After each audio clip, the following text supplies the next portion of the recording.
यहाँ एक बहुत छोटी सी सूची दी गई है और इसे आसानी से और लंबा किया जा सकता है, परंतु महत्व की बात यह है कि धर्मांध मुसलमानों द्वारा कितने प्रमुख हिंदुओं की हत्या की गई मूल प्रश्न है। उन लोगों के दृष्टिकोण का जिन्होंने यह कत्ल किए। जहां कानून लागू किया जा सका वहां हत्यारों को कानून के अनुसार सजा मिली, तथापि मुसलमानों ने इन अपराधियों की कभी निंदा नहीं की। इसके विपरीत उल्टे उन्हें गाजी बताकर उनका स्वागत किया गया और उनके क्षमादान के लिए उल्टे आंदोलन शुरू कर दिए गए। इस दृष्टिकोण का एक उदाहरण है लाहौर के बैरिस्टर में बरकत अली का, जिसने अब्दुल कयूम की ओर से अपील दायर की।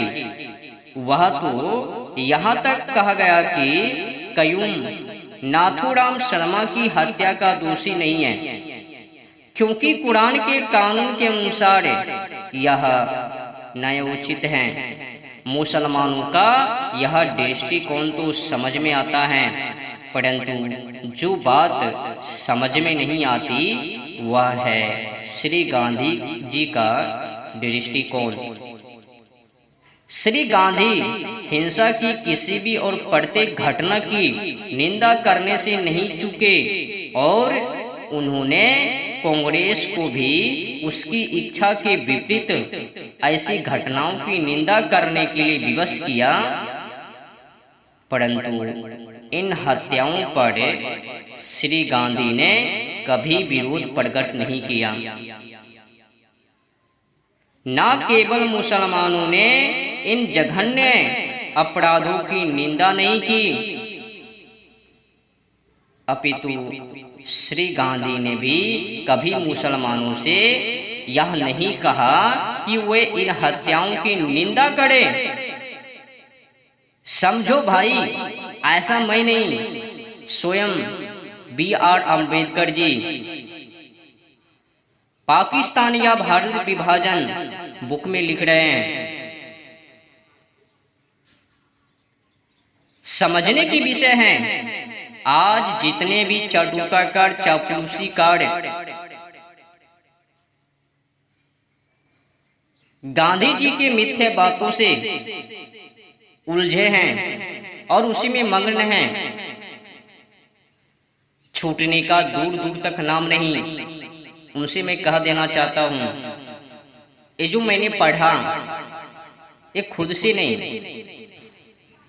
अपनी इच्छा के अनुसार नहीं, जो B.R. अम्बेडकर जी ने बुक में लिखा उसी को मैंने पढ़कर आप लोगों को सुना दिया। अब समझने की विषय ये है कि आप लोगों में बुद्धि अकल है या नहीं, इसी से समझ लीजिए। गांधी जी अंग्रेज को भगाने के पीछे या फिर खुद नेता बनने के पीछे, या हिंदू मुसलमान को एकता करने के पीछे, या फिर एकता के नाम पर मुसलमान को खुश करना और हिंदुओं को जबा करवाना। इसी से पता चलता है ना, प्रमुख व्यक्तियों को कत्ल कर दिया, पर गांधी जी को रत्ती मात्र भी दुखी नहीं, अफसोस नहीं। कभी उसने निंदा नहीं किया मुसलमानों को कि ऐसा दुस्साहस क्यों किया, या फिर मुसलमानों से भी नहीं कहा कि तुम लोग निंदा करो, हिंदुओं को कत्ल कर दिया, ऊपर भी प्रमुख लोगों को।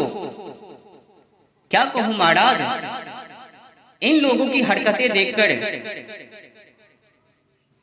तरस आवे बाबा। छोड़ो, आगे देखो क्या लिखा है। जघन्य अपराधों की निंदा नहीं की, अपितु श्री गांधी ने भी कभी मुसलमानों से या नहीं कहा कि वे इन हत्याओं की निंदा करें। वह उनके बारे में चुप्पी साधे रहे। उनके इस दृष्टिकोण की केवल यही व्याख्या की जा सकती है कि श्री गांधी हिंदू मुस्लिम एकता बनाए रखने को उत्सुक थे और इसीलिए उन्होंने कुछ हिंदुओं की हत्या की कोई चिंता नहीं की, बरसते उनके बलिदान से यह एकता बनी रहे।